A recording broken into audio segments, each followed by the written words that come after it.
India, home of 1.3 billion people, is a confluence of religions, traditions, and customs. A thriving global center of technology and the world's largest democracy. As one of the oldest civilizations in the world with a rich cultural heritage and diversity, and as the fifth largest economy in the world, India is proud to assume the presidency of G20. As the country blooms into a new era, we look to another poignant symbol for humanity to emerge victorious from its challenges. Lotus, the national flower of India, representing our culture, history, and heritage. A poignant symbol for humanity to emerge victorious from its challenges. And the inspiration for India's G20 logo design.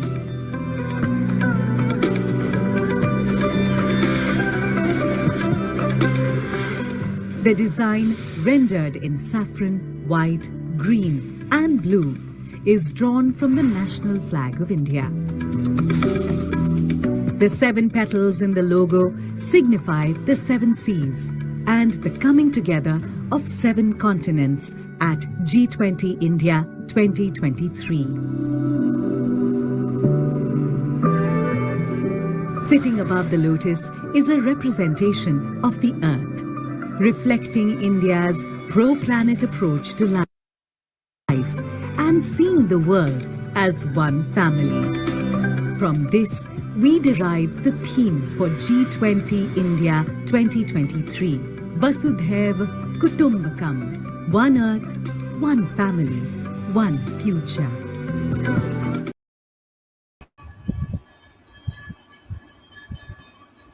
Welcome to our national and global webinar in celebration and in connection to Government of India and ISRO, Indian Space Research Organization, declared National Space Day, which will be organized on 23rd August, but the celebration already started in different way, different places, different platforms, and we are also going to celebrate this one through our webinars, global webinars. Myself, Anjun Bunik, and I am serving as national chairman of this organizing platform, that is National Council of Researcher Teacher Scientist India, NCRTS India, which is a affiliated body. As far as it is concerned, this is the largest body of researcher, teachers and scientists in India at the national level, and affiliated to the VIPNET program, Vigyan Prasar Network of Science Clubs. Under the VIPNET, Vigyan Prasar, Department of Science and Technology, Government of India, and as well as with your blessings, this program, due to this program, I was also conferred the NCSTC, Department of Science and Technology, Government of India, conferred me the National Award for Science and Technology Communication in the year 2022, which has been conferred on National Science Day of the first National Science Day celebration of during this Amrit Kal in 2023, conferred by Honorable Minister, Union Minister of Department of Science and Technology, as well as Minister of Art Science and other departments, along with Prime Minister's Office, Dr. Jitendra Singh Ji, in presence of Secretary Department of Science and Technology, Dr. Professor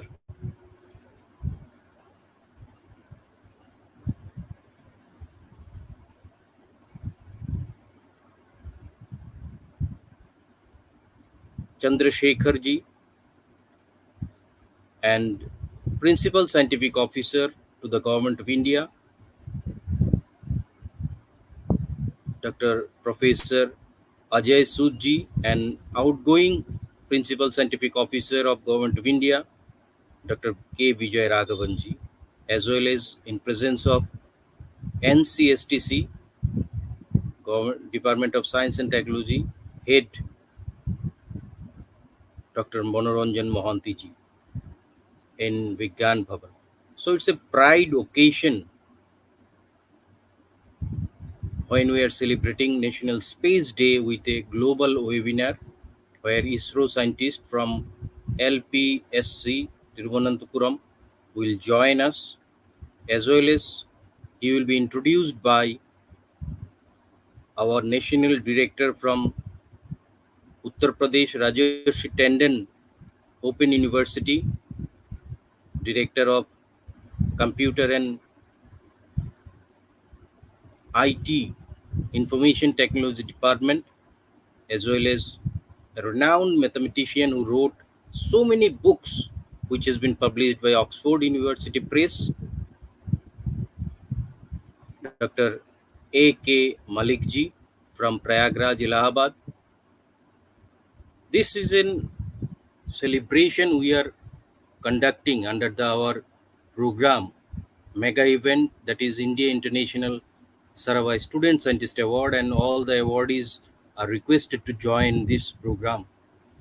This event started in the year 2020 during the lockdown period under the blessings effort of initiative of VIPNET Vigyan Prasar, Department of Science and Technology, Government of India, as well as under the guidance of so many scientists from ISRO, NASA, Department of Science and Technology, and Vigyan Prasar, as well as National Innovation Foundation, NIF. So we are going to organize this program. Already our guests are joining. So welcome, sir, and we'll start this event within a few minutes. First of all, we'll introduce our guest to you,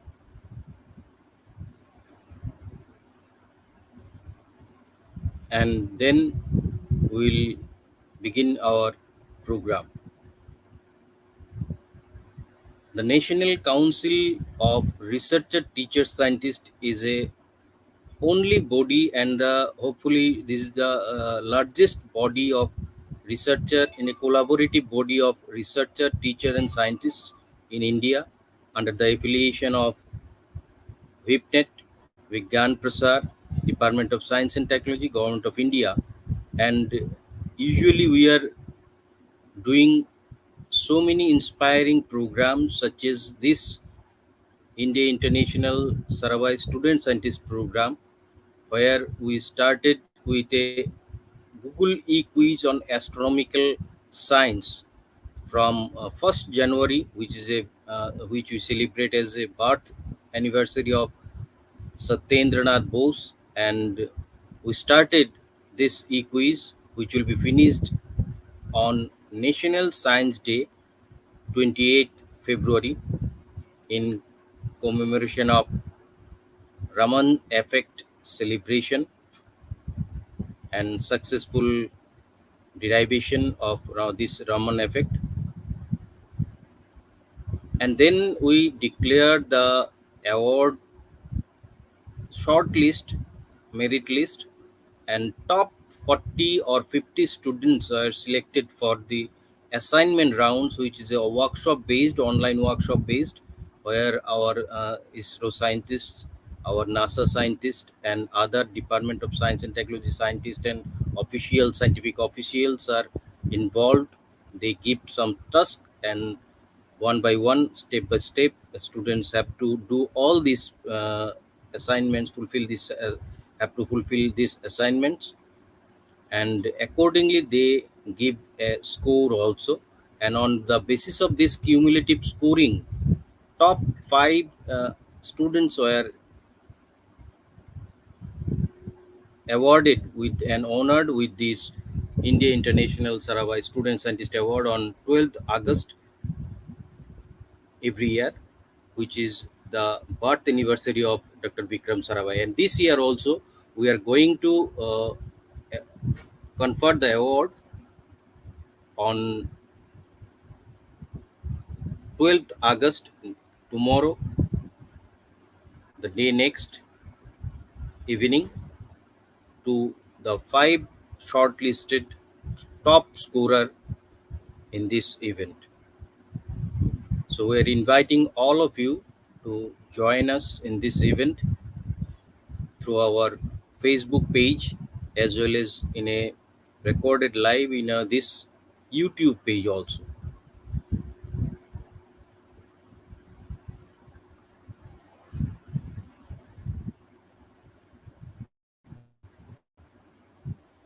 We'll start this program in a short while.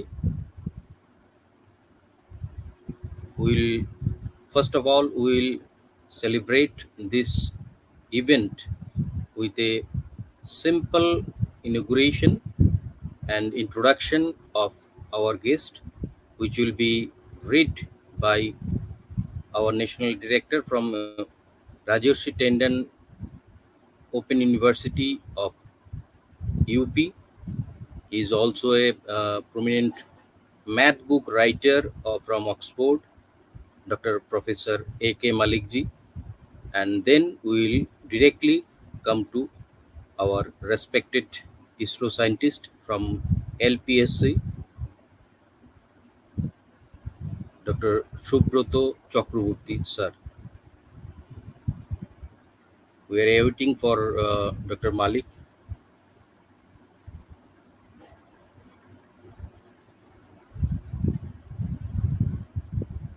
It's the global webinar we are organizing in connection to celebrate the National Space Day, which has been declared on 23rd August and declared by ISRO as well as Government of India also. And in connection of the birth anniversary of Dr. Vikram Sarabhai, who is the well-known scientist as well as known as father of Indian space research.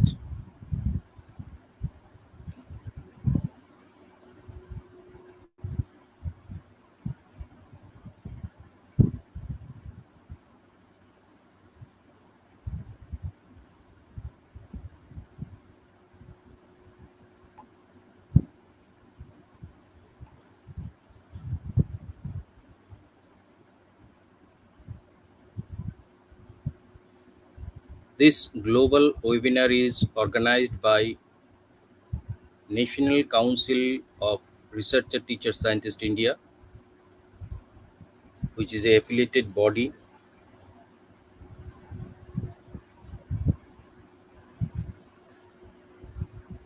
under the VIPNET, Vigyan Prasar, Department of Science and Technology, Government of India. And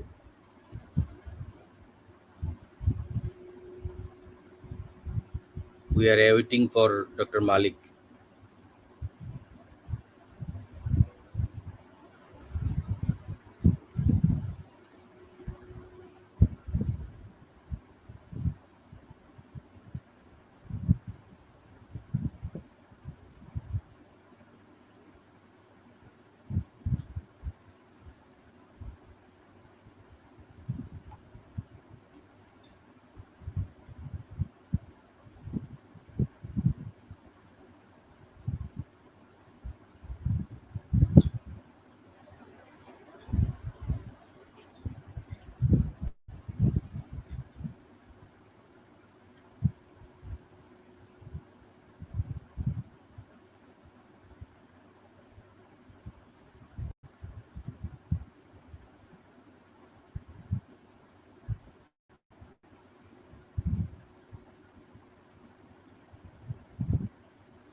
In this global webinar, we are going to introduce our guest, and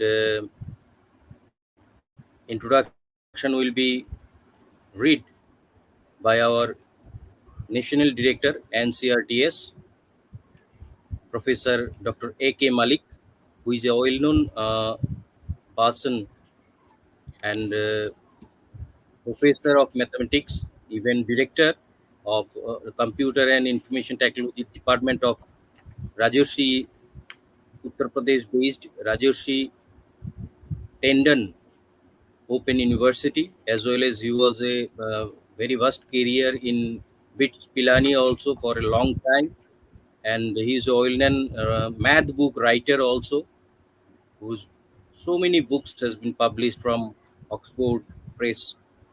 So, welcome, sir. I would like to request you to introduce you to say something about our this organization and this celebration, as well as please introduce our guest who is already with us, uh, scientist Subrata Chakraborty from LPSC, ISRO, Department of Space, Government of India, for this webinar, sir. Please welcome. Thank you, sir. Am I audible, sir? Yes, sir. Yes, sir. Yes, sir. Am I audible, sir? Yes, sir. Okay, sir. A very good afternoon to all of you. Myself, Professor Ajendra Kumar Malik, Professor of Mathematics and Director Center for Online Education, UP Rajshri Tandon Open University, and also the National Director of NCRTS. I'm very happy to become a part of this great event.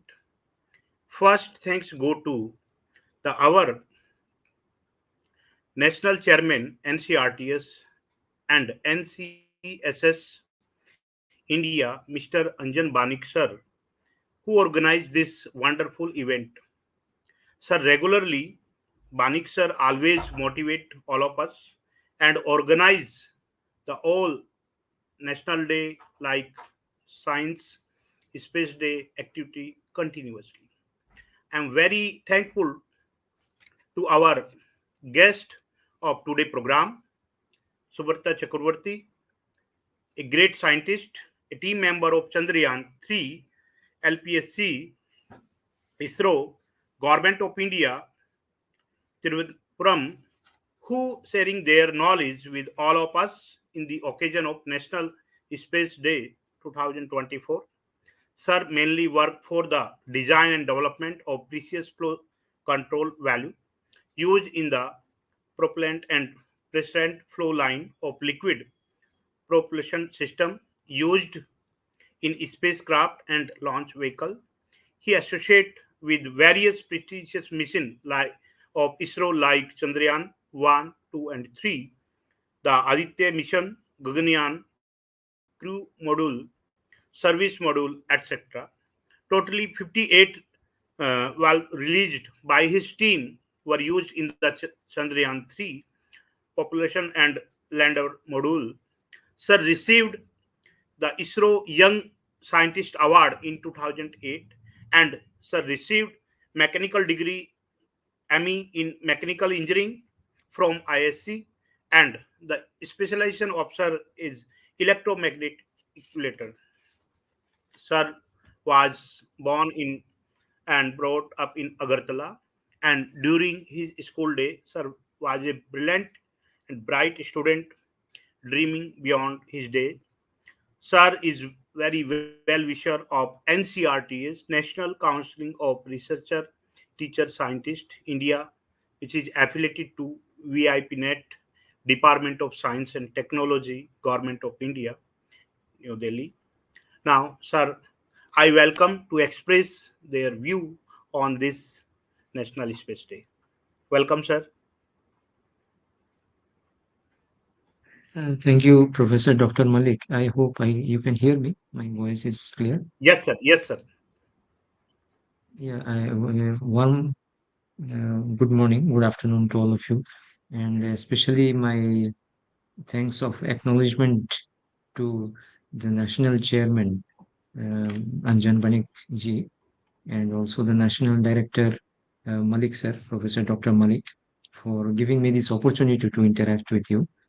And in this auspicious occasion, when we are very near to the first anniversary of National Space Day, which we are about to observe on 23rd of this year, commemorating the lunar landing mission, which ISRO had successfully executed last 1 year back by Chandrayaan 3, landing a lander near the south pole of moon.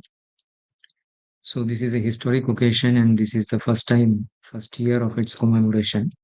So it is nice to celebrate and organize such events so that we can increase the awareness level and inculcate a scientific temper among the youths, especially, so that they be pursued to pursue a career in science and technology, which is mainly interdisciplinary in nature and very, very challenging and satisfying at the same time. So, with these few words, I would like to share a few slides with the permission of the chairman and director, sir, so that is this the right time we should start this discussion, sir? Yes, sir. Yes, sir. Please start. Please present, sir. So, I will present. Yeah, okay, thank you. Thank you, Malik ji. Thank you. So, I will go to share screen and then we'll just start. Yes, sir. Yes, sir. Click the present button, and then the window will come. You can Just a minute. share the Enter slide screen. directly or entire screen also. Yeah.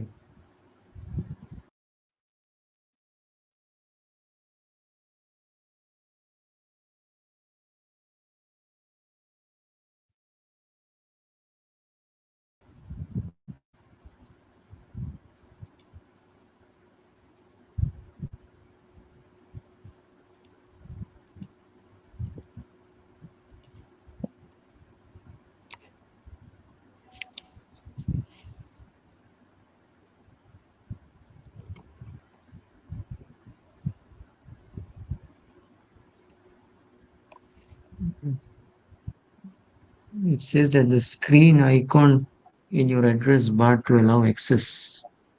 The browser has blocked your screen. Just let me try once again. Slides, computer. Sir, if you click the present button, the window will come, and there is some options over this window at the top, and one entire screen is there. Oh, yeah, So if yeah, you correct, correct. click this entire screen, and then you just minimize this window, this StreamYard Mhm. window, and just put your screen. Yes, I think something is going on now.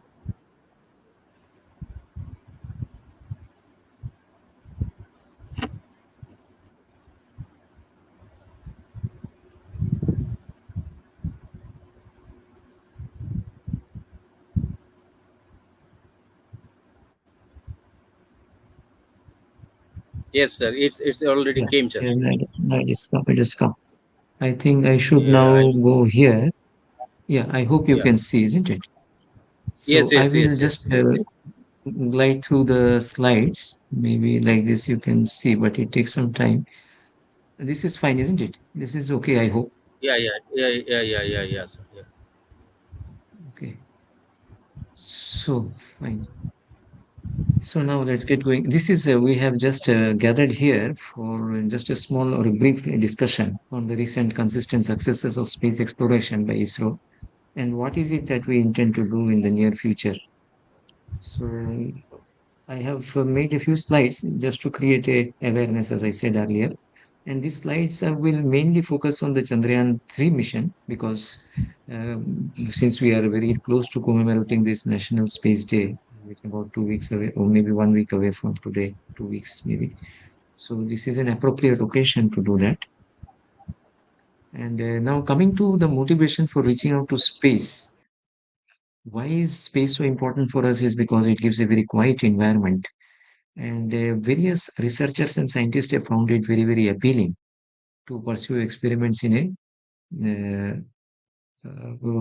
to pursue experiments in a environment which is free from gravity and other external disturbances, so that the noise contribution of noise to experiments is very minimal. Moreover, it offers a microgravity like of environment where there is no convection, that is, which is a primary mean or mode of transport phenomenon, and there is a the pressures are also these are the ambient atmospheric contribution to pressure is also not there, and it is characterized by deep vacuum. So these are the things which we would like to see, and there are certain specific regions or areas of science which is ideal for such environmental observations like casting related processes and all. Moreover, there are no body forces, and the surface forces are generally dominant. And then things like colloidal stability, things which sediment in earth, do not tend to do so when they go out in space.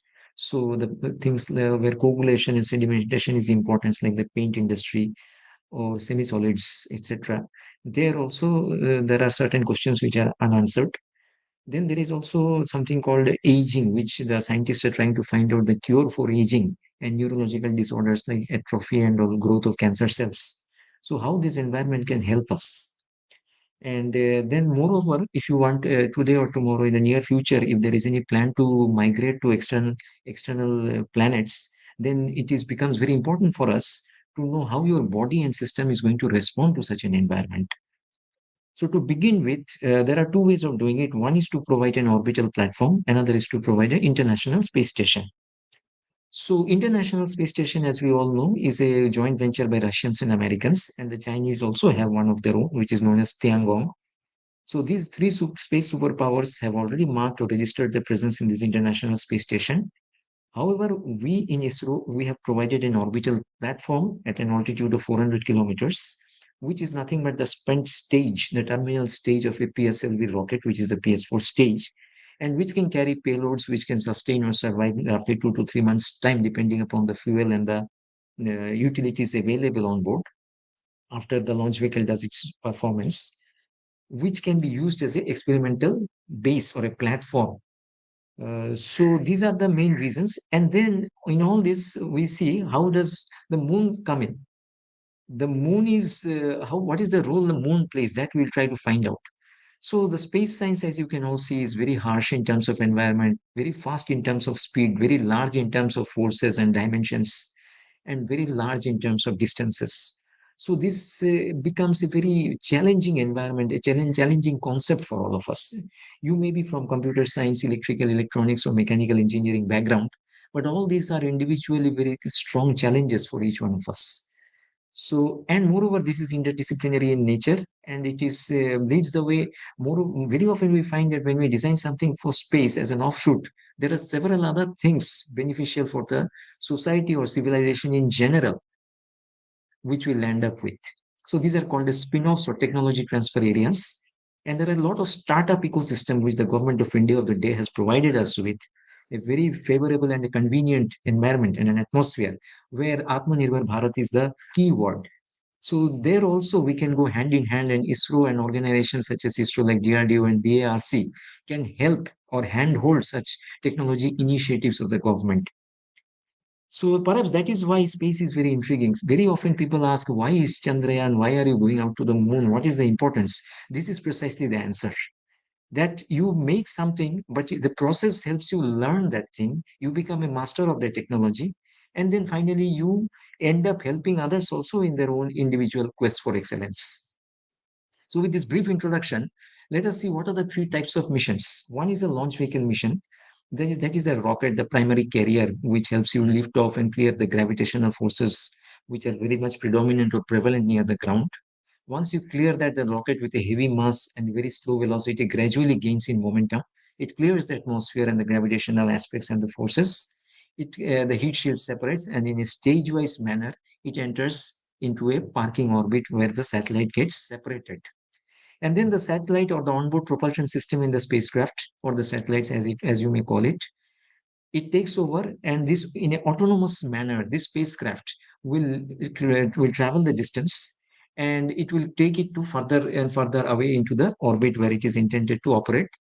And then we have manned missions like the Gaganyaan mission, where all these things are important, all these engineering excellence activities are important. At the same time, additionally, what is more important is redundancy and reliability, because you have a person, there is a human in loop. So all your considerations has to take care of his presence. It is not a machine or a mechanical system that you are dealing with. Conventionally, any launch vehicle or a spacecraft deals with 1,000 mechanisms working together in unison in perfect coordination. And everybody has to work together. Even if a small failure or an underperformance is there, it can result in a catastrophic loss. But that may be very large or humongous in terms of the cost involved. It may go up to 500 or 1,000 crore rupees. But when a man is involved, it involves losses of lives, a scenario which we would best try to avoid. So that is why redundancy and reliability aspects becomes more important. Fail safe and fail operate questions comes into play, and gaseous oxygen compatibility, like GO2 compatibility, also is very important. And there are certain other design aspects also. Very importantly, we give a lot of focus on contamination and cleanliness levels. You might have seen a lot of photos of people working inside clean rooms. So there, the cleanliness levels is only next to pharmaceutical industry, where life-saving drugs and injections are being developed and stored. So spacecraft falls in that category: satellite assembly and testing. Now, coming to India in space, and over brief overview is what I'm going to show here. These are arguable numbers, but these numbers may vary a little here or there, because the space is a very dynamic environment, and more people, as even as we speak, there is somebody who is already doing something to make his country go ahead. But human in space is what we are targeting, if possible, if we successfully can bring a person, send a person, and then bringing back safely from outer space, roughly around 400 kilometers orbit. That is what we call as the Gaganyaan mission. So then we would be the fourth country. We are yet to achieve that accolade. That position is not yet ours. Like I said, it is already US, Russia, and China who are holding a pole positions in this regard. Then comes the Mars mission. You may remember or recollect, in 2013, we had a Mars orbiter mission, which was acronymed as MOM. India was possibly the fourth nation, if I'm not mistaken, to conduct a successful Mars mission. Then lunar missions, there are a couple of countries which have done it ahead of us. India was the fifth country to successfully execute a lunar mission. And what are the types of lunar mission? That I'm coming into my next slide. Then lunar soft landing mission, as you all know, that commemoration of that is what we are sitting here for today. To have a soft landing nearer to the lunar south pole, probably India was the first one. So now coming to, but these successes of India has not come just like that. It has come at a cost. We have paid a heavy price. There are lots of setbacks, as I've enlisted in this slide. Maybe people can, who are watching this live telecast, can leisurely go through this. But there is one failure or two failures or underperformances, if I'm permitted to say, which I would like to emphasize upon. In PSLV C39, that is serial number 5, there was a problem related to a mechanism. As I had emphasized earlier, there are a lot of interdisciplinary subjects involved in this. There are a lot of mechanisms which operate. For example, when a launch vehicle is when it is launched, the satellite is encapsulated in a heat shield which is supposed to separate at its designated time. The purpose of that heat shield is to protect the satellite from the aerodynamic heating loads when it is going or escaping the atmospheric launch phase at very high velocities. There is a lot of heat which is expected to be generated. This heat shield is supposed to protect it, but after the clearance of the atmosphere, it is supposed to detach and disassociate. But that didn't happen because of a mechanism failure. The satellite remained within the heat shield, and that led to a failure of the mission. That was very recently, very close to August 2017, I think. Then came the Chandrayaan 2, very much anticipated and awaited September 2019, 4 years or 5 years from now. It was a partial success because there was a problem associated with loss of control barely 2 kilometers from touchdown. Then, as I said, that Mars orbiter mission into September 2013, it took almost 1 year. It was sometime around September 2014 that this orbiter could reach its designated path near to Mars. And it took it that much time to travel that distance. But then why am I putting it as an underperformance? It is so because there is a system in which I am a part of where there are two valves which are supposed to operate in tandem. Those valves are having coils, electrical coils, which are supposed to be connected in a similar direction. However, it so happened by oversight or mistake that the coils were connected in a reverse direction. So instead of giving it more reliability, it was the one coil was neutralizing the work done by the other, leading to no effect. So the effect or the intended objective of giving that redundancy was completely lost. But luckily, each of the coils by itself was capable of doing the job, and that is how the mission was saved. Then came the small satellite launch vehicle in August 22, which did not reach its intended orbit, a highly elliptical orbit achieved of the two satellites, resulting in mission failure. So these are the recent failures which I can, or underperformances which I can think about. And then coming to our organizational structure, just to briefly mention, we have offices in all over India. In Bangalore, we have our headquarters, and there we also have URO Satellite Center. That is the second last line if you follow my cursor.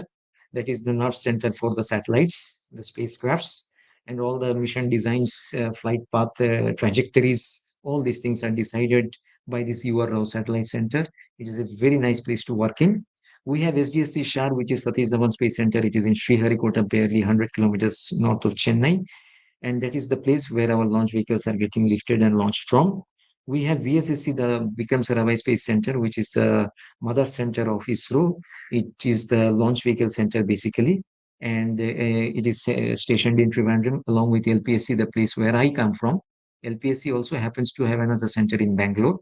And then we also have IPRC, which is there in Mahendragiri, which is almost around 100 kilometers from this place in towards Kanyakumari. It is a ISRO propulsion complex. This is where we test our systems. And then there are different types of other organizations which are associated with this endeavor. So this is a map representation of our presence. We also this Shillong where we have the Northeastern Space Application Center. Bhopal is the National Remote Sensing Center, and different other places in Dehradun, Chandigarh Physical Laboratory, Lucknow, Ahmedabad is the Space Application Center. Mumbai, we have our work center because we partner with several industries like Godrej in Mumbai and MTAR in Hyderabad, who are partners of ISRO. Then Hassan, Tirupati, and Trivandrum is the place I come from. So these are the different launch vehicles which we have. But a launch vehicle is by itself is a different subject. I think we should reserve another day for discussion on this part. And now this is how a satellite typically looks like. You can see the solar panels, you can see the labs, you can see the clothing, the environment, everything. And this is the place, this is where your satellites are getting assembled. And cleanliness requirement is a very much essential criteria for these satellites for its intended function. Now, coming to the complexities of the lunar mission, what are the lunar missions and why is it so much talked about? What is important? To start with, I would like to tell that the lunar missions basically, whenever you think about any deep space mission, like a Voyager or a manned mission to outer space, there you have to always think about a temporary stopping point. Like if you start on a journey from Trivandrum to Bangalore, you must know a place where there must be a petrol pump to fuel your station, petrol pump station to fuel your vehicle. So the moon is something like that. Though it is 4 lakh kilometers away, we need the moon to perfect our technology. We need the moon to act as an intermediate stop for our deep space missions. And we also need the moon to know what we are actually capable of, because the moon is the nearest satellite to Earth, and it is almost around 3,84,000 or roughly say 4 lakh kilometers, which is a very small distance in terms of space science or space exploration. So now the moon is, there are different missions. One is a flyby mission. That is, you just reach the periphery of the sphere of influence of moon. You don't get attracted by its gravitational field. You just say Tata and you pass it by. It's called a flyby. Then there is an orbiter mission, like the Mars orbiter mission. You enter the sphere of influence of moon. You execute your onboard propulsion system. You command them to fire, and then you are captured by the gravitational pull of the lunar atmosphere, and then you keep orbiting it relentlessly with some minor corrections as and when required in your attitude. Then there is this impact landing. Example, the Moon Impact Probe, which is an uncontrolled landing, which we did using our Chandrayaan 1 in 2008. Then there is this soft landing, which we did using Chandrayaan 3 last year. Then there is this sample return, which is planned for Chandrayaan 4, that you go to Moon, you use a robotic arm, you collect the sample, you put it in a canister, then you ascend from the lunar surface, just don't land there, you have to come back, you have to return, and then this canister gets is transferred to some other vehicle, intermediate vehicle, then it enters the Earth's atmosphere, it is placed to some other vehicle. So like that, the mission design is a very complicated scenario. It is still being evolved in ISRO for this planned Chandrayaan 4. Then the last in complexity, or the last two are almost equal in complexity, I would guess, landing a human being and safely bringing him back. So this is the complexity scale of lunar missions. And we have reached this Chandrayaan 3 so far. Now let us see what lies in hand. Now, lunar missions of the recent past, which were very important and which have got a lot of global attention. And this slide will explain why the Indian lunar mission was so much appreciated worldwide. See, in September 2019, when we failed in Chandrayaan 2, there was another predecessor mission by Israel called as Bereshit, which was in July 2019. They too had failed. That is why I put it in red. And then came Chandrayaan 2, which was in September 2019. We also failed just at the last few minutes or few seconds. And that is why our disappointment was much, much more. Then more recently, before we went in April 2023, Hakuto War from Japan, that was also a failure mission. But most surprising was this failure by Russia, which was Luna 25 in August 2023. This mission failed. It was almost the contemporary of our Chandrayaan 3. We were going hand in hand. Ours was a 40-day mission. Theirs was a 2-week mission, I guess, because the trajectory we adopted was slightly different. We launched the vehicle on 14th of July, and our targeted landing was on 23rd of August. So barely 40 days was our mission life. And we went with a very economical approach, a tried and tested method of orbit raising gradually in incremental steps by firing the motors in its earthbound maneuvers and then going into the lunar orbit insertion, lunar trajectory insertion, and then the lunar capture. So that failure was also because of controllability. And then it is more surprising because if you look at the right hand side, the last Russian lunar mission, that is Luna 24, took place in 1976 by erstwhile Soviet Union, USSR. And Russia, and this mission of Luna 25 was supposed to be a continuation mission, but this was after 47 years. And Russians who were supposed to be expert in lunar landing has failed. So that is why the Chandrayaan 3 mission was under global focus. And there was no other option for us but to succeed. And I am very proud to say that we played a very minuscule role. We had a very small role to play. We had a few valves which were there in the lander as well as the propulsion module. And we are thankful that we got this opportunity for being a part of this, being associated with this mission. Then Russia has now announced that the next lunar mission will be Luna 26, which will be an orbiter mission. Now, if you look at the complexities, they're going back to the orbiter mission. Like in my last slide, what did I say? Orbiter is third only in complexity. Then only comes the lander mission. So Russia is taking a step back. And what is different? What is different here is that it was done by USSR. Now Russia is going alone. So there is a generational gap which has happened. There is a technology transfer gap which I presume would have happened. I may be wrong in presuming this way, but that is the probable reason of this kind of a observation. So Chandrayaan 3 immediately came to the limelight and we did well. And then there were two follow-up missions. One was by SLIM, Smart Lander for Imaging Moon by Japan, which took off in September and landed in January. Their trajectory was a little more complicated. We can discuss it for some other day. And it has landed successfully January 2024. And unlike our mission, which was having a mission life of only 14 days, that is one lunar day equal to 14 Earth days, where because the temperature will become so cool after 14 Earth days in a lunar night that it was our equipments would die a natural death, and that is precisely what happened. Whereas the lunar mission of Japan, it has lasted more than those 14 days, I am told. And this information is available in public domain. Anybody interested can look up the internet. Then the more audacious and much more dangerous, much more adventurous mission, I must say, and much more complex mission was the sample return mission, which China has done last month. It is in July 2024. They have executed a beautiful lunar sample return mission around 1.7 kg of lunar regolith is what they have recovered from the lunar surface and brought to Earth for research and development. Then there is an Artemis mission. It's a combined manned orbiter mission, which is planned for 2025. It's a US NASA initiative, basically, but it's a multinational initiative. Different countries are involved in this.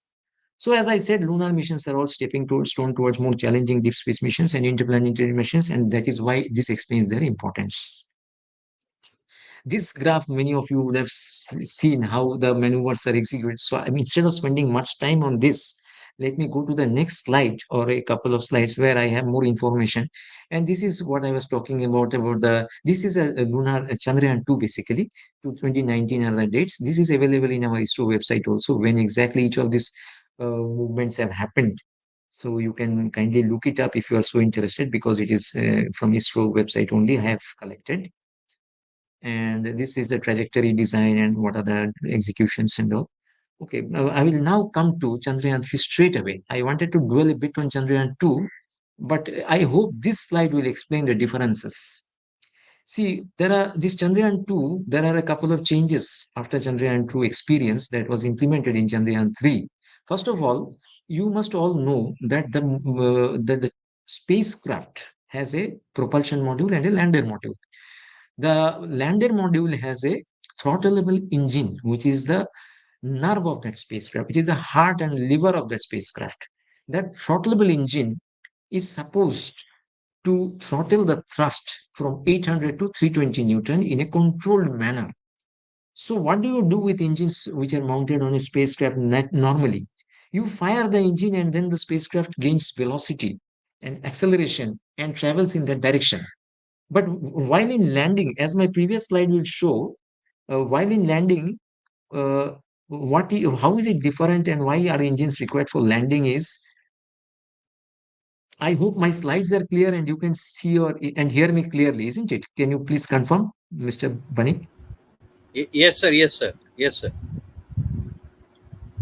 Yeah, okay, Yes, okay. sir. Yes, So sir. as you Yes, can sir. see in this slide, I just wanted to, okay, okay, thank you. I just wanted to emphasize that, see here, when you have launched in site number 1, this is Earth, you launch a rocket from here. You reach a intermediate parking point. It is point number 2. Then this has a one orbit is executed by the spacecraft. At point number 2, the launch vehicle is separate. The spacecraft is separated from the terminal stage of the launch vehicle, and then it executes one orbit. And in this perigee, this is called the perigee point, and this is the apogee, which is the farthest point.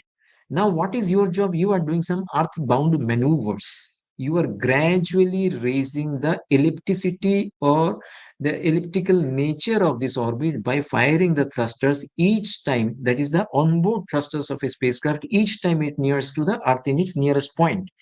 What does it do as a result? It will simply increase the eccentricity of or the ellipticity. The right word is eccentricity, actually. Eccentricity of the orbit in such a way that it will keep on increasing. So at point number 3, and these are the earthbound maneuvers. Then comes at point number 4, when the firing is done. So these are all done with the thrusters in the velocity aiding in its direction of motion. At point number 4, what you do is a translunar insertion, TLI maneuver. So there also a firing happens, and then it is going outside the sphere of influence of the Earth's gravity. Because here, what is keeping it bound to the Earth in earthbound maneuvers? The centripetal acceleration and the gravitational forces balance out each other at each point, and that is why you get this kind of orbit. But however, we must not forget Kepler's laws, which says that the velocity which we attain at the nearest point, that is, equal areas are swept at equal intervals of time. When you take Earth as the center, and any rotating object will sweep equal areas in equal intervals of times. What does it mean in physical terms? That the velocity very close to the Earth is very high and farthest it is very slow. So, okay, those things are reserved for another day. Now, at point number 4, you have a translunar insertion. At point number 5, you have a lunar transfer trajectory.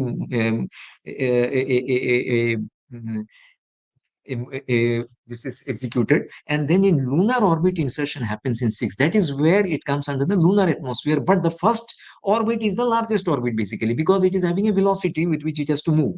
What are you doing now? The next job is to minimize or circularize this elliptic orbit. So what do is you have to kill the velocity. So here what you are doing here, you are firing your thruster near the nearest point. Here what you do is you will fire the thrusters, but at the farthest point in a reverse direction. So it is giving you a braking action. So first time it is here, in the next orbit it will come and occupy this position. Here you are doing the firing in the reverse direction. So you have to change the orientation of the spacecraft. You have to reverse orient it and then fire it so that there is a braking effect. Next time it comes to this place, it will not traverse this orbit, it will traverse this orbit. These are called lunar bound maneuvers. These are called braking maneuvers. And slowly, you will get it to 100-kilometer circular orbit from where there is a separation. This is point number 8, final circular orbit. And point number 9 is the here when you are very close to the lunar surface, you have to separate the propulsion module from the lander module. So in the lander module, the propulsion module is what took you from Earth to so far, this far a distance. But the lander module does the magic of the last final few minutes of correctly and safely landing it. So what does it have to do? It is absolutely horizontal initially after separation from the propulsion module. But here when it lands, it has to be absolutely vertical. So each point of time, it is having some braking effect and it is correcting its attitude in such a way that you can imagine when you are drawing a horizontal line and a vertical line, it has to simply go from a horizontal to a vertical orientation. So there are two components of velocity, a horizontal and a vertical component. Each component has to be gradually throttled. That is done by further braking. But now we have, instead of constant thrusters, we have variable thrusters, which will throttle. Why? Because each point of time the lander mass is getting gradually reduced because you are consuming the fuel, and this thrust has to offset the weight of the space lander mass. At the same time, it has to give a braking effect, and then all this culminates into a safe and sound landing. So now that is where the throttling effect comes into play. And so the central engine was there in Chandrayaan 2, which was meant for, because the lunar surface was having a lot of dust in some areas very close to the landing. So it was presumed that this dust has to be, there are four such throttling engines at four corners, and then there is a central engine. Those four throttling engines will create a lot of dust when these fires. So we wanted to minimize that. We had introduced a central engine in Chandrayaan 2, which was removed in Chandrayaan 3 for some technical reasons. Then Chandrayaan 2 had an orbiter and a lander. Like I said, this orbiter is the main propulsion module, which will carry you up to the lunar surface at a 100-kilometer orbit. So the orbiter is what it does, almost does the work. But in this case, we had only a propulsion module, which is a simplified version of the orbiter. There is no orbiting life or orbiter required for that.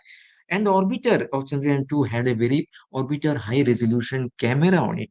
And that camera was providing you with all the pictures of the lunar surface, even of the Vikram lander, which had crash landed on its surface from a few meters of height. At the same time, this orbital high resolution camera had also done another good work. All these years, for the past 4 years, it was taking photos. It was mapping the surface of the lunar surface. And it was giving us loads of information regarding the place where we intended to land this Chandrayaan 3. And that was very much utilized and helpful for the Chandrayaan 3 mission. And the propulsion module, which is a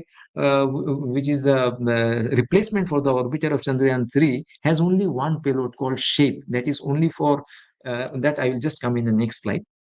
So this third point, it talks about what I've already told. In Chandrayaan 3, there are two lunar hazard detection and avoidance camera. In Chandrayaan 2, there was only one.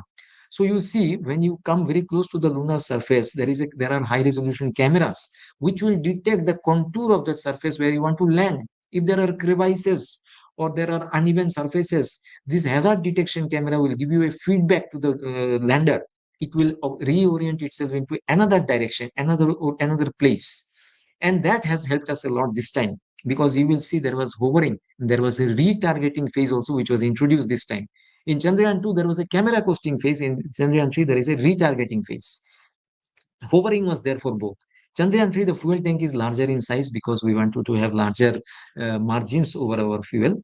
And in Chandrayaan 3, the ramp had a checker marks from where the rover had to come out. That is only for identification purpose. And Chandrayaan 3 had larger solar panels, and laser Doppler velocimeter and laser altimeter were introduced in Chandrayaan 3. This LDV, laser Doppler velocimeter, was actually intended for application in Chandrayaan 2, but it was used in Chandrayaan 3. And these two were very critical for the success of Chandrayaan 3, because this laser Doppler velocimeter was measuring instantaneous velocity components in x, y, and z direction and making corrections. And I mean, this was giving the input for that corrections. And there were certain software changes, which I'm going in the next slide. So what are the improvements? What we were discussing is differences. Now, what is the improvement? What are the improvements which we have made in Chandrayaan 3? See, the landing area initially was only 0.5 by 0.5 meter in grid. This time it was increased to 4 meter into 2.4 meter. So you have a greater area, and if you are not satisfied with the particular landing site or zone, you can always hover and retarget yourself into another. So how we are doing this hovering and retargeting, these are all by means of the onboard propulsion system which our center provides, LPSC, liquid propulsion system center. We have thrusters, we have nozzles, we have valves which will be operating in pulse mode or continuous steady state mode, so to do all these functions. Then the touchdown velocity was relaxed from 2 meter per second and 0.5 meter per second to 3 and 1 meter. What are these? These are horizontal and vertical components of touchdown velocity. Sorry, vertical and horizontal components respectively.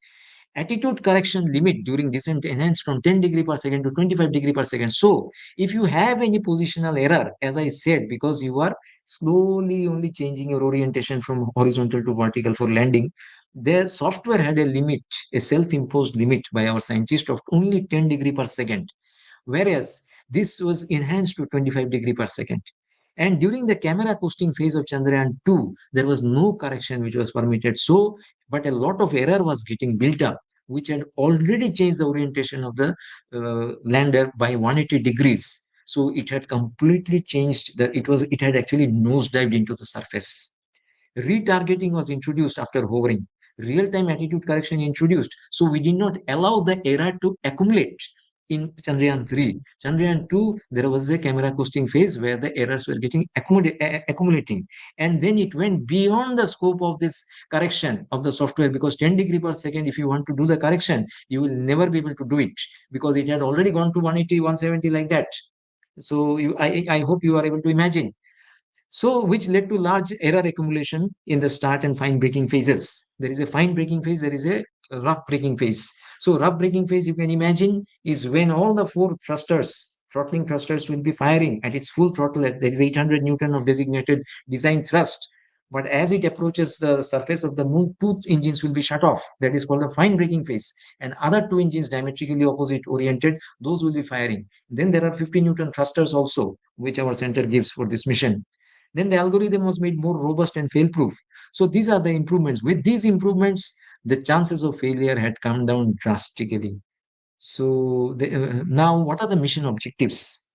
Mission objectives of Chandrayaan 3, I must say, is to demonstrate safe and soft landing on lunar surface, to demonstrate rover coming out of the on the moon surface, to conduct in situ scientific experiments. And also there are two more objectives which were added later on, was to conduct a hopping experiment on the moon, which was done on 23rd of August last year. And I think 25 centimeter the lander had raised by that much height, and it again came down. So a restart capability of the lander was also demonstrated. Why is it important? It is important because you want to have a sample return mission. You have to restart the vehicle or the lander, and then it has to come up with a canister of sample which you would have collected using robotic arms or whatever, and then to conduct in situ scientific experiments. So those are very exciting things, and these are the things which I have already discussed in detail. So this shape was the one payload in the propulsion module system, spectropolarimetry of habitable planet Earth. These are basically, if I'm not mistaken, Space Application Center Ahmedabad and URO Satellite Center Bangalore. These are the people who are mostly responsible for these things. And one important lander payload was this CHASTE, Chandra Surface Thermophysical Experiment.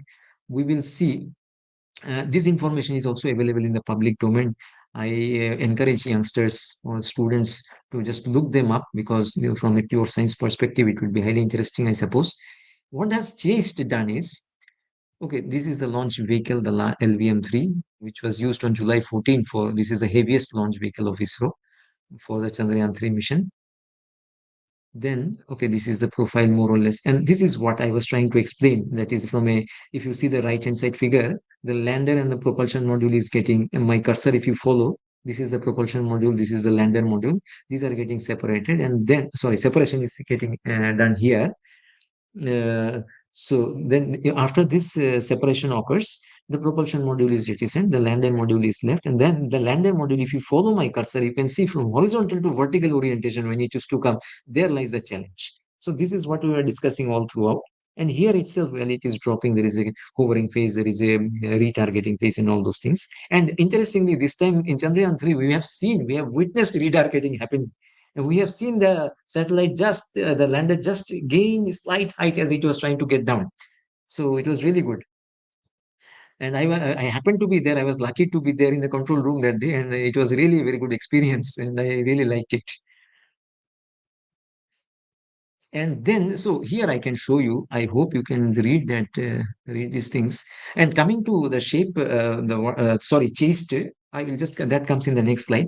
So if you see here, there is a rough braking, 690 seconds, where all the four thrusters you are firing, because that is the full capability, and it is traveling at such a high speed, 1.68 kilometers per second, and you have to bring it down to something like 1 meter per second. So 1.68 kilometers per second. I mean, you can imagine, you multiply with 3,600.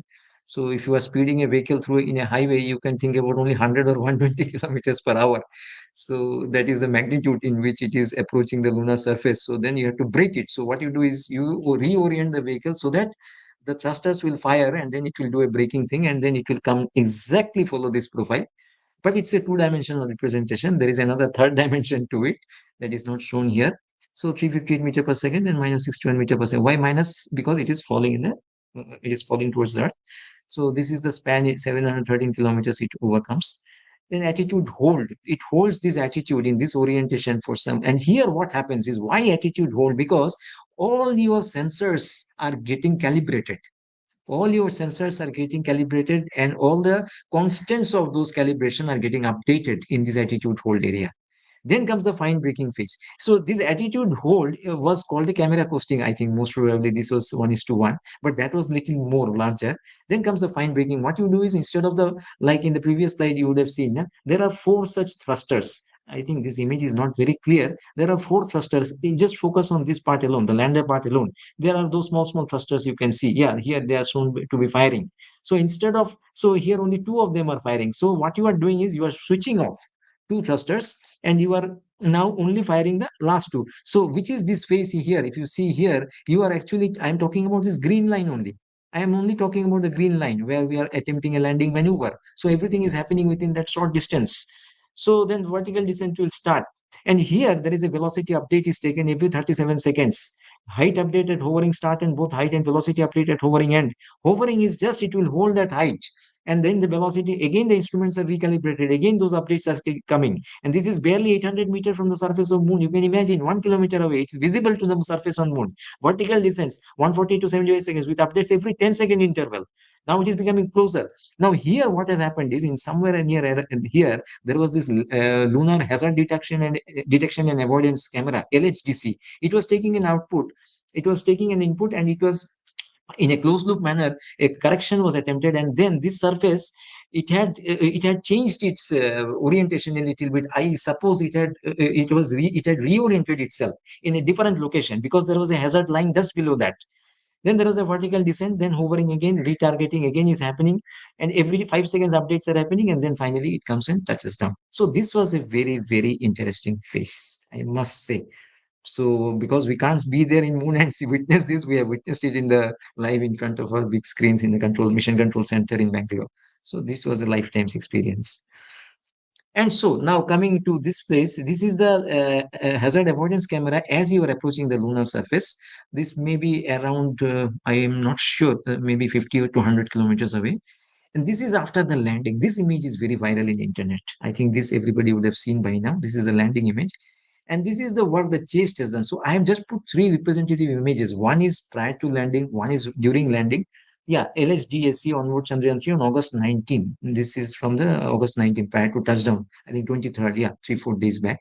This is the landing image. This is after landing, and this is during the experiments. So variation of temperature, you can see something very interesting. The depth as you go from the lunar surface at zero, this zero is the lunar surface. From there, if you keep, there is a probe which is penetrated into the lunar surface in terms of millimeter, minus 20, 40, 60, 80. And you see from temperature around 50-degree, because that was a lunar day. I must remind you, 14 days was the mission life. So that was a lunar day. It was daytime in moon. But just 80 mm below the surface of that soil, the temperature has reached minus 10-degree. This was unknown to anybody in the world. So this is what our contribution of chased probe is. So this was really very interesting. Now comes the Chandrayaan 4. After covering Chandrayaan 2 and 3, now comes Chandrayaan 4. This is our future. This is our future mission to perform safe and soft landing on lunar surface. That is, of course, one of the that remains a objective. But now the confidence level will be much higher, I suppose, to demonstrate lunar sample collection and containerization, to demonstrate ascent from the moon surface, to demonstrate docking and undocking in lunar orbit, to demonstrate transfer of samples from one module to another, to demonstrate return and re-entry to Earth for sample delivery. So now you see how many challenges are there. So far, we were only talking about the first. We were more or less centered or oriented or confined to the first thing. Now you see 5 more chapters are getting added. So this is where I think this we have targeted 2029, 29, I think most probably. So this is a very major challenge. And this is what our chairman had said. Sample return mission is much more complex as it will have many more maneuvers, collection of samples and placing them in a canister, returning of that. And it will take to reach Moon's orbit, where it needs to dock with a spacecraft that will return to Earth's orbit. After this, the unit needs to separate and dock to a spacecraft in Earth's orbit, which will eventually re-enter. So these are the additional achievements of Chandrayaan 3, which we already discussed. That is the hopping experiment. ISRO could reignite engines on lunar surface by a lunar hop on August 23rd and return of the propulsion module to Earth's orbit. And now why docking is important, technology will allow spacecraft to exchange materials and humans. Even in ISS, this docking is very important. International Space Station, everywhere, every time people go there, this docking is an important part, important for space station and human missions beyond Gaganyaan. Will enable refueling of existing spacecraft, orbit serving, will allow ISRO to replace parts, payloads on, I mean, servicing of satellites, so as to say. Eventual, and this is done usually, you might have seen ISS spacewalks and all, very popular videos are there. You can see, very interesting. Eventual goal is to be able to shift humans. That is the last in the complexity chain. So we have a lot of work to do, and I encourage and people, youngsters, to take pursue this path so that they can join us and strengthen our team, and with their unique abilities and contributions, so that India becomes, we can march further ahead. So now coming to the, in fact, I am not permitted to discuss further about this Chandrayaan 4 mission because certain things are classified at this point of time. Maybe with passage of time, we will be in a position to share more details. But I have already enlisted the challenges. And now, what are the other important missions and targets which we have? So we have an Aditya L1, which we have already executed 15 lakh kilometers away. So you see in Chandrayaan, what was the problem? What was the challenge? Chandrayaan, the challenge was there is a lunar day, there is a lunar night. In a lunar day, the temperatures you have seen on the surface is around 40 to 50 degree, somewhere near Rajasthan or something, you can imagine. In a lunar night, the temperatures can become negative. So, and most of our electronic instruments have slept, gone to a perpetual sleep, and it did not re-wake. Unlike the Japanese lander, they could reawaken it. But that is a different challenge. This is 4 lakh kilometers away, this side. What is Aditya L1 doing? It is approaching the sun. So there, what is the challenge? Temperature is the challenge. And how far? You are entering 15 lakh kilometers, you are sending a spacecraft directly towards the sun. So temperature excursions are expected. So now you are facing a challenge of high temperature. So Aditya L1 is a Lagrangian point mission which was executed, launch took place on 2nd of September by a PSLV C-57 rocket last year. 125 days, I think almost close to 4 months, the spacecraft traveled towards sun. And now it is positioned in a halo circular orbit. And it is like a solar observatory, and it is watching the corona and the magnetic fields of the sun, and it is studying the sun, and it is having a mission life of almost 5 years, I think. Then we have plans for a Bharati Antariksh station. We are also going to have a space station of our own. The target time is around 2035. Work has already started. So we want more and more youngsters and motivated individuals to join us in this mission. We already have a reusable landing vehicle, reusable launch vehicle, for which 3 landing experiments were conducted using a Pushpak. This is the Pushpak Viman. And there were in the last experiment almost from 4.5 kilometers, a Chinook Air Indian Air Force helicopter had just left this pushpak in from 4.5 kilometers on top, and it has executed a perfect landing on the in the Chitradurga Air Force base. So it was while landing, it had a velocity of 320 kilometers per hour. So you can imagine it is almost like a sonic speed, one Mach, you can say. And that velocity is higher than even fighter plane velocities, which is around 280 kilometers per hour. So even with that, using this parachute, it had braked to 100 kilometers per hour. And then there are inherent mechanisms within this also, which can help you to immediately stabilize after landing. So this landing has been demonstrated. So this is for reusable purpose, reusable launch vehicle. Then we have a some small satellite launch vehicle also, which is going on. Then there are a couple of other missions also, like the Gaganyaan mission, which I have not enlisted, which is going to be a high-profile mission. You are already introduced by the Prime Minister 4 astronauts who have trained intensively, and they are now gearing up for this Gaganyaan mission. The first unmanned mission, I think, is sometime in January or February 2025. Again, there will be one more unmanned mission before these persons, the people are sent. And so it is another 2 to 3 years time before we have a person orbiting the Earth orbit around 400 kilometers. So this will be, yeah, 2 people is what we intend to send first, 2 or 3, maybe 4 people are there available with us, out of which one of them is shortlisted for going to ISS using NASA's this one support. So this is what I have for you today. In fact, there are a couple of more slides, but I don't want to dwell. These are a little bit more technical. These are, I mean, technical in the sense the information is available in ISRO websites also. And Aditya L1, it talks about Aditya L1, which is like a solar observatory, which is perpetually positioned in between in a Lagrangian point, which is between the Earth and which is 150 kilometers, 150 lakh kilometers from the sun and 15 lakh kilometers from Earth. A position so determined where the gravitational forces of both sun and Earth neutralize. So it has to spend very little fuel for station keeping and orbital maneuvers, and it can remain there for almost 5 years at least to study the sun, its coronagraphs, solar flares, solar winds, and magnetic fields. There are some 7 interesting payloads. You can please look up those payloads are also there in our website, detailed details on those payloads. So these are very interesting missions, and this is positioned in a three-dimensional halo orbit because, as I said, it has to keep observing the sun, and this insertion represents a critical mission phase which demanded precise navigation and control. And it is something like this. From Earth it comes. This is a trans correction maneuver. It took place somewhere around 15 December 2023 because the spacecraft was traveling from Earth following the dotted line, and it was approaching this Lagrangian point where the gravitational forces neutralize each other, the sun's and that of the Earth's.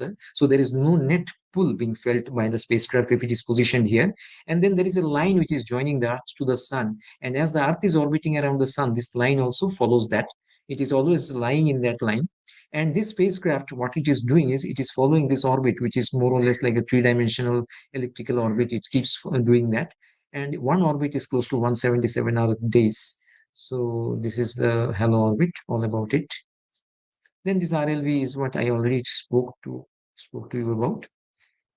Then there's a Bharati Antariksh Station, and there is a configuration which is being discussed. And finally, thanks to NCRTS, Mr. Anjan Banik and Dr. Malik for having me here, and also my colleagues, my director, deputy director, and my colleagues and scientists who work with me. Thanks a lot.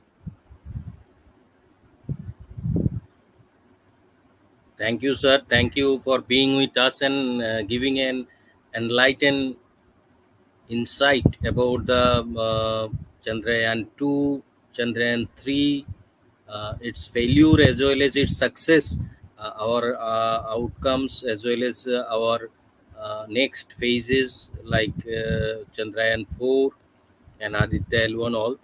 So many people are here to listen you, and some students have sir questions also they have raised in YouTube and other. Then some WhatsApp comment is also there. So we are trying to, sir, may we allow to some students to join to ask you directly, sir? Yeah, please, sir, you can go ahead, please. Yes, sir. Thank you, sir.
Some people already joined, sir. He is Yeah, Muhammad please go Anaf ahead.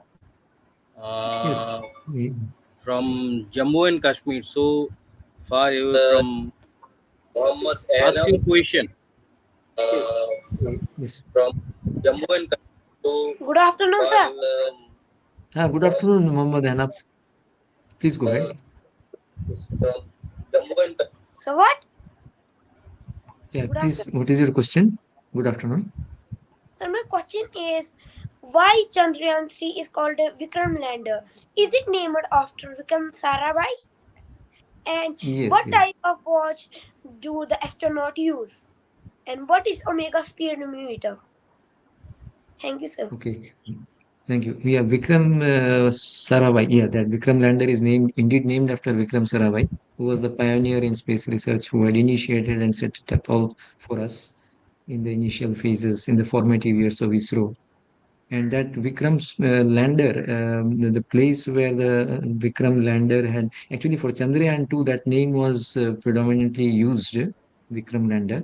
And that place, you may be aware, is called as the Tiranga Point. Our Prime Minister has given that name.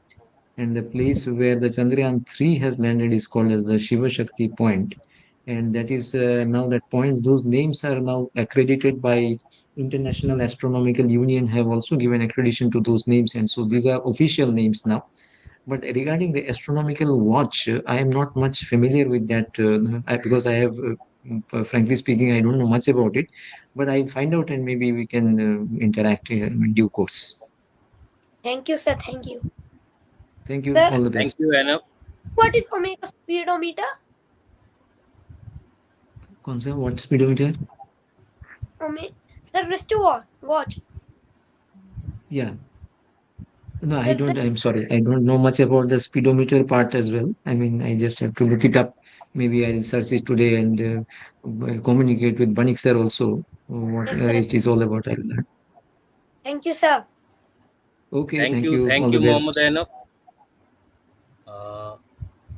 Now we are taking Arush Mishra from Lucknow. Ask, please. Good afternoon. Good afternoon, sir. My name is Ayush Mishra from CMS. This lecture was very Good afternoon. interesting and engaging. My question to you is that how will ISRO use what we have learned from the lunar mission and planetary mission to advance our understanding of space and create new discoveries and understand better about this in our future missions? Yes, actually, these are giving us valuable inputs. If you imagine, see, the challenges I will tell you are multifold. If you really look into the navigation and the guidance and the control, and precise understanding of all these things during the course of its traveling from Earth to Moon. And then there is a information lag between the time a command can go up and it be executed and then come back. So those challenges and those deep space networks and the velocity of those commands getting executed, those are the challenges which were successfully so preparing for a precise trajectory maneuvers, preparing for a precise positional understanding of something which is not even visible to anybody. And sometimes it goes in the eclipse area where there is no communication possible, nothing is coming to you, you see a flat line. Sometimes you feel like the patient is dead, but then again it comes up and you see it has happened with Voyager a couple of times. So those are the things which is actually increasing your confidence and arming you with more and more resources. You know what you are doing right, and then keep on reinforcing those things, and then try to further refine and change the your maybe the data acquisition capability, the speed, or the refinement, or the resolution of those things. And so it basically falls in the in the ambit of your navigation, guidance, control. There are inertial sensors. And then another challenge is, where is the reference? When in space there is no reference. Suppose you tell in for example, what were the instruments doing? They were finding their inertial references every time they recalibrate to do a camera, I mean, attitude hold. So from in ground, in earth, when you do some, when you say it is 40 kilometers per hour is the speed of a vehicle, that is with respect to you who is standing as a reference in zero. or maybe with respect to a plant or a tree. In space, deep space, there is no reference. Now, there are no inertial frames, and they keep on shifting or changing. So every time those have to be updated continuously. Otherwise, you will drift away. So everywhere those things are common. In future missions also those things are common. But for us now, the situation in the world is the deep space missions. NASA is they are the pioneers. They are holding pole position in deep space missions. So we are also using the deep space networks. In Chandrayaan 3, they were helping us a lot for their in deep space in the tracking and telemetry. And further also in future, we hope this cooperation in space, in outer space among the Committee of Nations is likely to continue. Thank you, sir. Have a nice day. Thank you.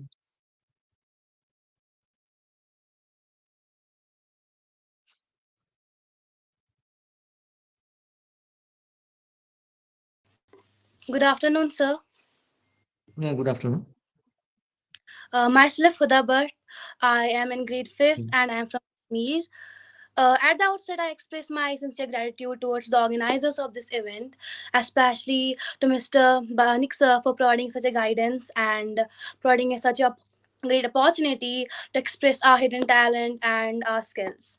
So, lastly, my question to you is: earlier you talked about a mission to take humans to moon. So, would you please explain to me, like, what would be the tasks or missions for the astronomers to do there? Yeah, you see, there is a gravity issue there in Moon. You have 1/8 of the gravity, I suppose, if I'm not mistaken. So the main task is to go there. See, if you are looking for habitation outside of Earth, you have to look around and see places which are very common to Earth in terms of living conditions. Suppose if you even look at the Mercury, Venus, Earth, Mars, all the at the solar system of planets, it so happens that Earth is only very conducive for livelihood. If you go to Mercury, Venus, maybe they are very hot, they're too close to sun. And then you come to Mars, it may be Mercury, Venus, Earth, Mars, maybe little cooler. So then everything becomes very cold. So they are not habitable. So moon is something which is very close to us, but I'm not saying that you go straight away, start staying there. But it will help us to understand. Suppose if you go there, a person is sent there for 2 days, 1 day, 3 day, maybe. How is he going to survive? Where is the water? Where are the resources? Can you grow something out there? Is it possible to are you experiencing weightlessness? How do you manage those challenges? What are its impacts on your body, physical systems? Because you may be aware that somebody comes back from ISS after a prolonged stay there, he barely is able to even stand up to his feet because he cannot sustain the gravitational force of Earth, because in outer space there is no gravity. So he needs support to even stand on his feet, and then life becomes normal after a few days. And then it has got other implications also. Sometimes people have reported that the height is coming down, or sometimes people have hearing issues. So those things, whether any medical implications are there or not, or diseases or bacteria or viruses, how do they proliferate in such environments? Everything is unknown. So there is a huge unknown area which needs to be understood and explored. Now we have only reported a temperature which is below the surface, and that is the gradient it follows. So you dig earth, you are likely to find ice. I am extrapolating, I am just hypothesizing. So those are the things. That way. And you don't even know, you plant a tree, whether it will grow up straight. Where is the geotropism going to, how is it? Because you would have read in your classrooms, now if you plant a tree, it will always point towards the direction of the sun. Roots will grow down because of the earth's gravity. That is called geotropism. Now you put the same plant, you plant a tree in moon, what will happen? I don't know. Chinese space station, those experiments have been done. So those are the things which we really are unaware of. Okay, sir. Thank you for your time. Thank you.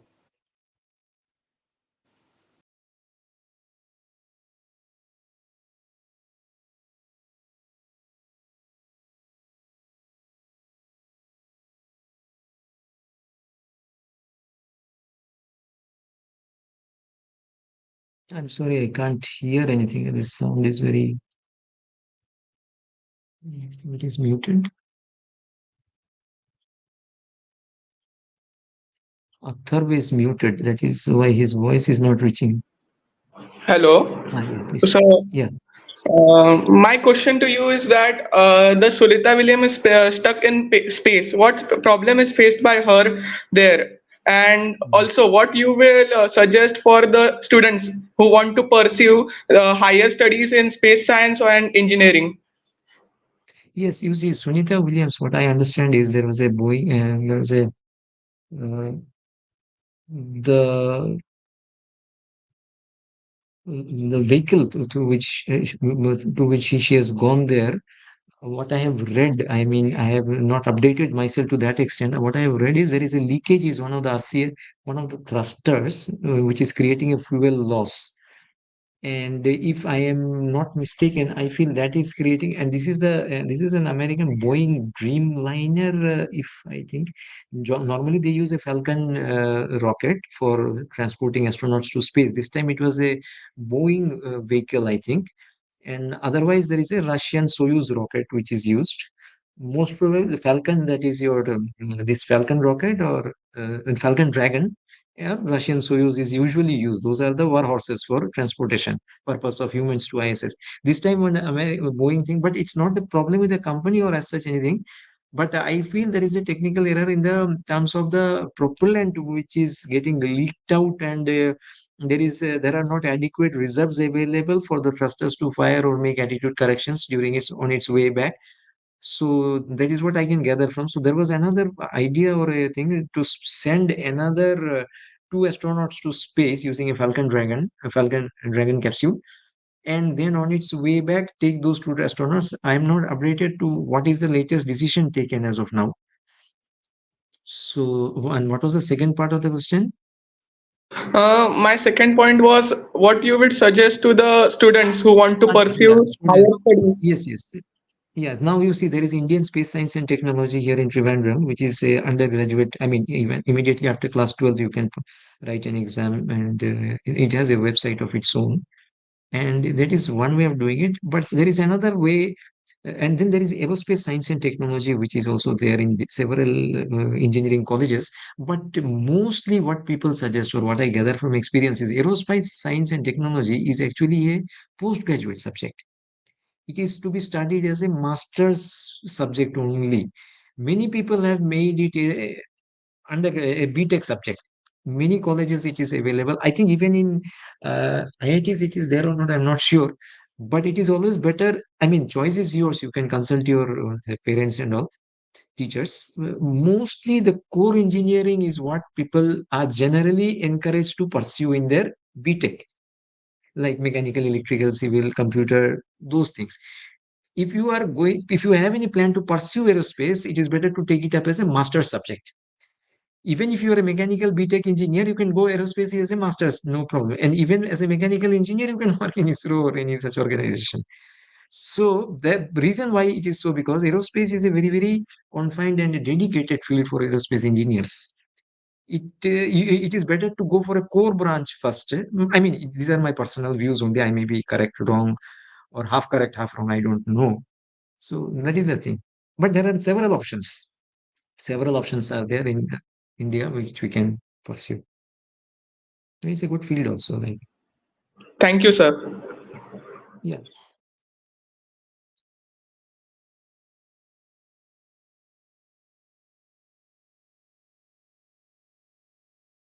Sir, your mic is again muted. I think can you unmute. Yeah. Can you, sir, thank you. I am Yeah. Shivamukh from Tamil Nadu. Okay. My question is now ISRO has conducted next mission is NISAR. It's more costly than exploration of moon. Why, sir? NISAR is, I think, the NASA ISRO Ah, space. mission. Yeah, that is a collaborative mission with NASA. Am I correct? Yeah. Yes, sir. This is, yeah. NASA ISRO collaborative one's mission, and that is, yeah, cost wise, well, cost. Maybe, generally what happens is the payloads and all. Generally, a spacecraft is full of scientific payloads. The cost is decided by the scientific payloads. Normally, what we are using is only a, I will not say only a, we are using the GSLV Mark II rocket. That is GSLV F15, I think, was identified for this NISAR spacecraft. But now there is some uncertainty from what I understand. The spacecraft has to fly in either GSLV F-15 or F-16. It is not yet clear to me, at least, that I'm not, because this mission was supposed to take place sometime 1 or 2 months back. So, now if there is any change in date, or what is the real uncertainty and why it is getting delayed, or the cost aspect also, because for us, as far as we are concerned, it is we are only providing the launch services, and the spacecraft may have some payloads which may be high-end payloads, like, which may have some higher um, instruments, with high fidelity instruments and all, but that part is not actually belonging to the propulsion community. I belong to the propulsion community, I come from Trivandrum. So, but I may have to read it. Like I said, now there are more questions which I can't answer than I can. So, if you ask me 10 questions, hardly one or two I'll be able to answer. Most of it will be unanswered only. So, I have to maybe look up and find out from Bangalore, my colleagues there, why it is coming. Thank you, sir. Thank you. Thank you. One It was really nice. Bundel Sheher, sir Yeah, yeah, Devendra Kumar ji. Sir, yes. unmute sir. Yeah, yeah, yeah. Good afternoon, sir. Good afternoon, Anjan Good Manik, sir. And uh, so I am Devendra Kumar, science teacher from district Bulandshahr. Or my school name is Upper Primary School, Bhadkam. And I have one astronomy lab in my school. And we organize sky gazing program 2 or 3 times in a week. Mostly Saturday evening. And my question is, one student of my school, Mr. Rihan, and one student, girl student, Imani Kumari, uh, they both asked a question to you. Uh, there is some network issue on their place, so they could not ask directly to you. So, on their behalf, I am asking a question. Uh, can an habitable zone uh, created on Mars? Can we create Yeah, habitable zone on Mars? The both yeah, yeah. students For are habitat, asking me. Same, habitation is related to mainly life support systems should be available. For example, the composition of the atmosphere is one. So we have to see, like in Earth, we have 20% oxygen, 78% nitrogen. So that way, it is the proportion and the composition of the atmosphere is one such thing. What is the pressure, atmospheric pressure, and its effect on human beings has to be seen. And what is the suppose whether there is vacuum or not, and then what is the availability of water to sustain the life there. So these two, three things are what is most important. As of now, this information is available, but to a limited extent. There were a couple of science payloads which NASA has sent there, but their answers. But what I have seen from most of them is these are mineralogy mappers only, and they have most recently one video was from Perseverance rover, I think, mostly, if I am correct, which I have come across in a YouTube video. There it is shown as a red planet. It is covered in red iron. So it seems like it is full of iron oxides or alloys of iron. And so maybe probably that is why it's called a red planet. And we know information about the information that is available to us is the temperature is on the lower side, because considering the distance from the sun. So these are the things. Habitation per point of view per se, it may not be. It may be somewhat hostile only. It may not be very very amenable for habitation point of view, I feel. So this is my opinion. Yes, sir. Yes, sir. Thank you, sir. Thank you. So, sir, one more question, please. Uh, they also want to ask why asteroid belt is situated just between Mars and Jupiter. Yeah, They that are actually, asking. yeah, yeah, that is a good question. Asteroid belts is there. So, like I was discussing about that Lagrangian point, where the influence of the planet and the Earth is almost neutralized or nullified. There is a belt. There are places, there are few places or zones like that in the solar system. So if you consider a two-body system, let's say Earth and Sun, so if you consider a two-body system, there is always some attraction between the Sun and Earth, depending on its position and the distance or the line joining them, where you are positioned based on all those things. Now there is a location from that. There are five such places, and these are called as L1, L2, L3, L4, L5 points, Lagrangian points. These points, there is no effect of gravity of either Earth or Sun. So, theoretically speaking, if something is left there, it will remain there. It will not drift away either on this side or on that side. So it will remain there. And so we have put our Aditya L1 spacecraft there only. It will keep on orbiting that point in a halo orbit. So with minimum corrections. Objective of identifying L1 is to minimize the fuel consumption required for corrections in attitude and orientation required during the course of its stay there. Similarly, these asteroid belts, sometimes I think Kuiper belt or something is the name, I don't remember exactly. Those are also in a two-body system, if you see, those are also Lagrangian points. There also, again, there is no gravitational pull exercised or emphasized or felt by any object which is positioned there. Suppose if you draw a line from Jupiter to Sun as a two-body system, there again it becomes a zero gravity zone. Now, suppose you consider multi-body systems, there could be some influences from other bodies. But this, you may be aware that gravitational force is directly proportional to the mass of the system, mass of the body. So nothing is as massive as Jupiter or Saturn. All other like Mars and Earth will be, even if they exercise any influence, it will be very, very minimal.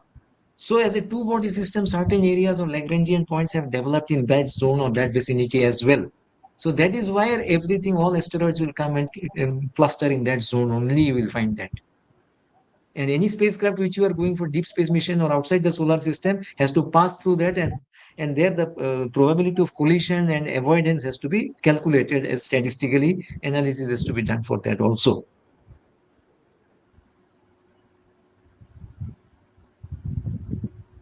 Thank you, sir. Thank you for organizing such a good program. Thank you, both of all. Thank you, sir. Namaskar. Thank you. Namaste. Thank you, Devendra Kumar ji. And now another question from Mahanur Riaz. Mahanur Riaz, ask your question. Good afternoon, sir. Good Yes, afternoon. yes. Please go ahead. Please go ahead. We can hear you. So my question to you is that why we are not able to get more information about the universe? Means why we are not able to learn about the universe? Why is it many things dark matter? Actually, Manu, this is a subject. I think it comes under the purview of astrophysics, or if I then there are not only this dark matter, there are you have the black hole, dark matter, all these areas. This comes under astrophysics. It means we, if you really consider our background, we are from the spacecraft or the launch vehicle, these things. I think more research needs to be done. One reason could be. Uh, See, regarding the solar system or planets, we know that there are some established laws which are regulating their movement, then their what you call period of revolution or period of rotation, and the gravitational fields or the temperatures. There are clear-cut rules, scientific data available based on hypothesis or based on some logically conclusion, I mean, extrapolated data, I mean, views. However, these things, whatever you are asking, related to that, further research may be available, but see, this is not a area in which I am particularly concerned. I mean, I'm not exposed much to. So astrophysics, because the space has got different offshoots. Astrophysics is one of that. So I suggest if you wish to pursue this as a career, Indian Institute of Astrophysics is a very good institute in this area, which you may wish to look up. Yes, sir. Thank you, sir. Anything else you would like Thank to know? you. Because I could not answer your question. Something else, if you feel like you may ask. So no, when I was preparing for first round, once I have read that many things, the things that we are not able to learn about, that is known as dark matter. So that's why. So maybe you are right. You're correct, but I am not much aware of it. I'm sorry about that. No, Okay, sir, sir, it's thank you happened, sir, for because your you are question. expert in a different area, and this question is related to a Yeah, different and area. So yeah, whenever and the we'll field is so vast. organize some specialist, yeah, yeah, sir. And Riaz, whenever we will conduct some webinar on astrophysics, we will contact you, and you can ask your question to them. They will be the expert, and they will discuss on this. Basically, they are dedicated to unveil all these things also, so they know better, Mm, and they can discuss, and they can teach you more yeah, in a better way also. So which we ultimately, whatever, sometimes talking about just knowing unnecessary, it is unnecessary, and it is because it's a subject matter, and basically it's not related to our topic also today. So whenever we will call some astrophysics from any expert level or prestigious institute, you can ask then also. Thank you for being with us, Manur. We have one more student also, uh, Aryan Setar. Hello, are you here? yeah, Ask your question. Ask your question. So my Introduce question is, yourself. sir, yeah. what is the universe made up of, sir? Universe is made up of. What is the universe? What do you think? What is the universe made up of? Universe is made up of several. These are actually, if you read the Big Bang theory, I think that is where it all originated. It was initially very condensed matter, and then there was a some kind of a explosion, and which has created a lot of objects, and they have gradually become into solar systems like our. They have first become like galaxies, then galaxies become, within them there are solar systems and planets. So it was a highly condensed energy ball like thing which were suddenly given way to several other things, and then within the planets there were countries, and then you have relief features, and then there were some tectonic plates and all which have shifted and collided, and then mountains came up somewhere, some places there were seas. So that way the things have all originated, and then life supports life has started originated. So basically that is where we come from. And so yeah, mostly it is a vast open space of millions and billions of kilometers with sparse presence of planets, solar systems, and several multiple solar systems, Milky Way, galaxies, and all, and even beyond what you and I can imagine, maybe. And the things are still evolving. Thanks. Thank My you. comment. Thank you. Thank you, Aryan, for being with us. Thanks, sir. Sir, thank you. Thank you. Sir, so many questions you have answered, sir, and so many doubts you have cleared also. So many question is also there. So many students are also knocking to join, but I think it is almost 2 hour long a webinar you have entertained, sir, in our platform. Thank you for joining us and giving an opportunity to connect with the students and teachers throughout the nation, and discussing a great discussion has been happening, and basically you have given a very specific knowledge about the success of India, especially whatever I found our Chandrayaan 3 success, what is the drawbacks you calculated, and the ISRO calculated in Chandrayaan 2, and after that it's a great success, Chandrayaan 3. So we can it's a moment when we are celebrating the National Space Day with this message that we shall overcome.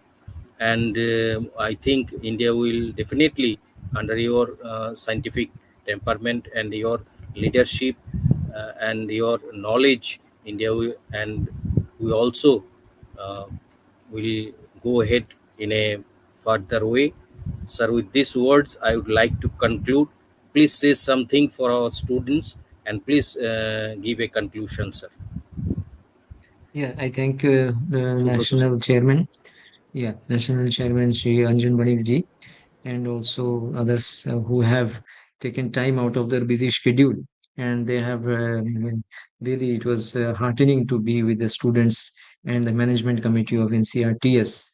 And it was really indeed a day well spent, or at least 1 or 2 hours I could spend with you. It was really very, very enlightening and heartening to interact and know and the peoples and their pulses and the questions and the queries which is coming from them. And it was really very, I mean, I really enjoyed interacting with you. I was looking forward to it actually.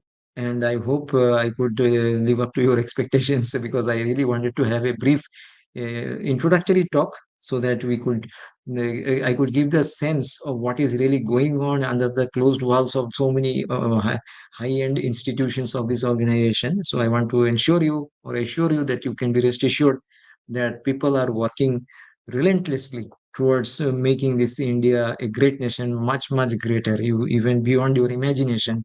People are already dedicatedly, they are working. Many, many engineers and scientists like me have are giving their best efforts. I must say, in all over India, in different places of India, many of whom I don't even know personally because it is such a karma yogi, I mean, like a massive work in progress which is happening, and with only one intention to make this country Atmanirbhar, so that we don't depend on anybody. We should be a technical superpower, a financial and an economic superpower, and we should be knowledge is strength. That is the final thing. You can and knowledge actually unites also. Everything else will divide. Knowledge is something science unites. For example, if you look at China, America, or Russia, you will find that there are fights between them. There is a cold war, there is a hot war here, there is so many war here and there happening.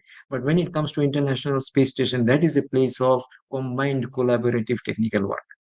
A Russian scientist is working with a American scientist there. Russians are sending astronauts, Americans are bringing them back.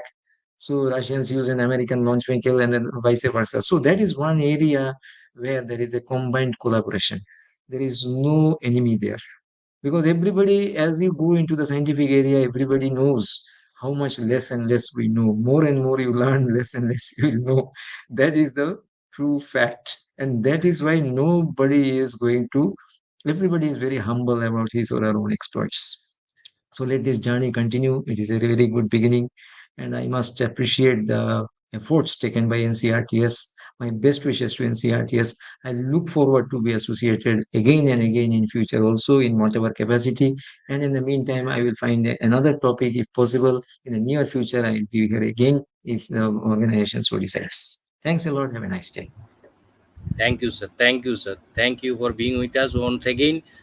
Best wishes on National Space Day, and as well as best wishes on the birth anniversary, which is coming tomorrow, the birth anniversary of Dr. Vikram Sarabhai, father of Indian Space Institute program.